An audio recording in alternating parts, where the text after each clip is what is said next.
रामकृष्ण हरी मंडळींनो, आजच्या अभंगामध्ये संत तुकोबाराय आपल्याला आपल्या या जीवाला एका लहान मुलाच्या रूपात संबोधत आहेत, जो संसाराच्या खेळामध्ये इतका गुंतला आहे की त्याला स्वतःच्या नुकसानाचे भान उरलेले नाही. तुकोबाराय आपल्या अभंगाच्या पहिल्या चरणामध्ये म्हणतात, अजूनी का थीर पोरा न म्हणसी कीर, धरून या धीर लाजे बूर निघाला. महाराज विचारतात, अरे बाळा, तू अजूनही स्थिर का आहेस? तू अजूनही स्थिर का नाही होत? मानवी मन सतत धावत असते. आपण संसारामध्ये धैर्य धरल्याचे सोंग करतो. काय करतो? सोंग करतो. पण वास्तवामध्ये आपला बूर म्हणजे काय? अहंकार जो आहे उघडला पडला आहे. आपलं पितळ या ठिकाणी उघडं पडलेलं आहे. आपण जगाला दाखवतो की आपण खूप सुखी आहोत, पण आतून आपण काळजीत जळत असतो. हाच तो बूर निघणे आहे.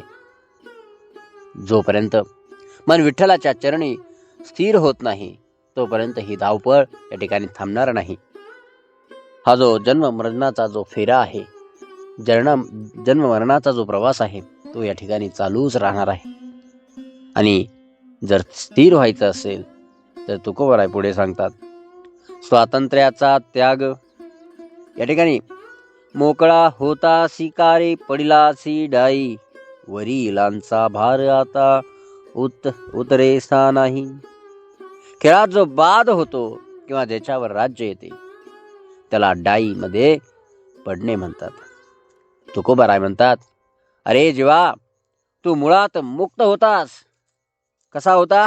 मुक्त होता. मग या संसाराच्या डाईमध्ये स्वतःहून का पडलास?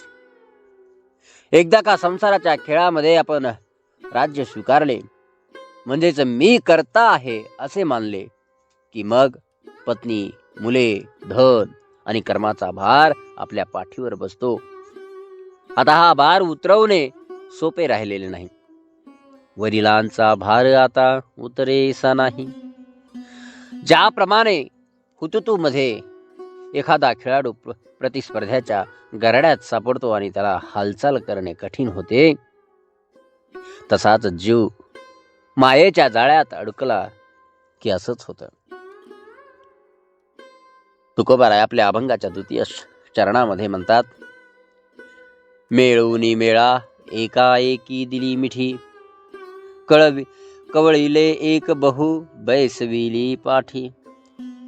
मेळवूनी मेळा एकाएकी दिली मिठी. आपण आपला नातेवाईक, मित्र आणि स्वार्थाचा मेळा जमवला आणि एकाएकी या प्रपंचाला मिठी मारली. आपण एका सुखाला कवटाळले, विषय सुखाला कवटाळले आणि त्याच्या बदल्यात दुःखाचे अनेक डोंगर आपल्या पाठीवर बसले आहेत. आपण ज्यांना आपले मानतो तेच आपल्या आध्यात्मिक प्रगतीचे ओझे बनले आहेत. तेच आपल्या आध्यात्मिक प्रवासात अडचण बनतात. तळील ते वरी, वरील ते तळा. तुकोबाराय आपल्या अभंगाच्या तिसऱ्या चरणामध्ये म्हणतात, तळील ते वरी, वरील ते तळा, न सुटे तो वरी येथे गुंतलिया खेळा.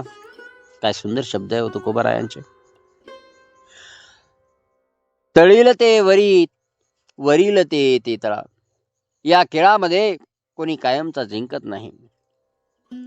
जो आज खाली आहे तो उद्या वर जाईल, आणि जो आज वैभवाच्या शिखरावर आहे तो उद्या मातीत मिसळेल. हेच 84 लक्ष योनीचे चक्र आहे. तुकोबाराय म्हणतात, चढेल तो पडेल. ज्याला आपल्या पदाचा, संपत्तीचा किंवा ज्ञानाचा गर्व झाला आहे, त्याचं पतन जे आहे ते अटळ आहे. हा जो ठाव आहे, हे ठाव म्हणजे काय तर स्थळ, स्थान, ठिकाण. हे जे स्थान आहे सोडू नका. म्हणजेच आपल्या आत्मस्वरूपापासून या ठिकाणी दूर जाऊ नका.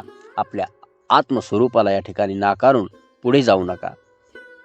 तुका म्हणे किती आवरावे हात पाय, न खेळावे तोच बरे, वरी न ये डाय.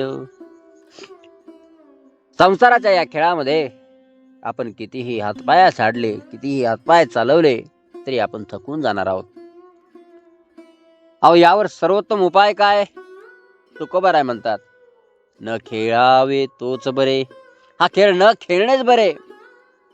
खेळ न खेळणे म्हणजे संसार सोडणे नव्हे, तर मी माझेपणा सोडून अलिप्त राहणे होय.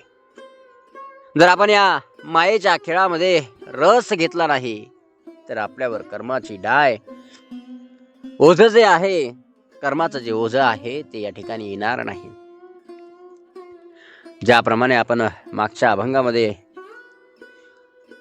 दृष्टांत दिला होता त्या माकडाचा, जे माकड शिकाऱ्याच्या जाळ्यामध्ये अडकतं. शिकारी काय करतो?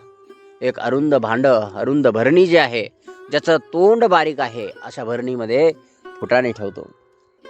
माकड ते फुटाणे खायला येतं, मूठ भरतं आणि हात काढण्याचा प्रयत्न करतं.